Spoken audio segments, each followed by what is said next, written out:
Hello everyone, আশা করি সকলে ভালো আছেন। আজকে দুটো বিষয় 1 মিনিটের মধ্যে আমি শেষ করার চেষ্টা করব।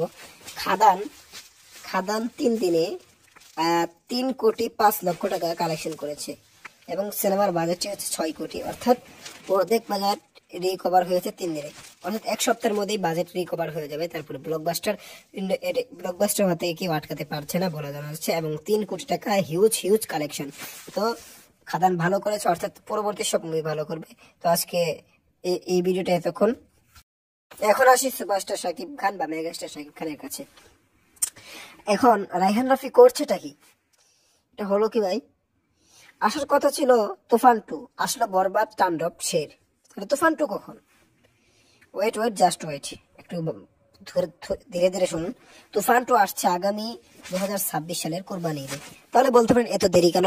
কারণ তুফান এমন একটি মুভি যেটাকে এলোমেলো করে এর সিকুয়েল আনা যাবে না, ফাটফুট করে একটু প্রি প্রোডাকশন নেওয়ার কারণে এটা আনতে দেরি হচ্ছে। এবং তুফান 2 2026 সালের কোরবানি ঈদেই আসছে, এটা আপনারা শিওর থাকেন। এবং খাদান যেভাবে পেল, যদি এরকমই একটা প্রমোশন করা হয় তুফান 2, তাণ্ডব অথবা বরবাদে, তাহলে ভালো কিছু হবে। তো আজকের ভিডিওটি এ পর্যন্ত, ধন্যবাদ।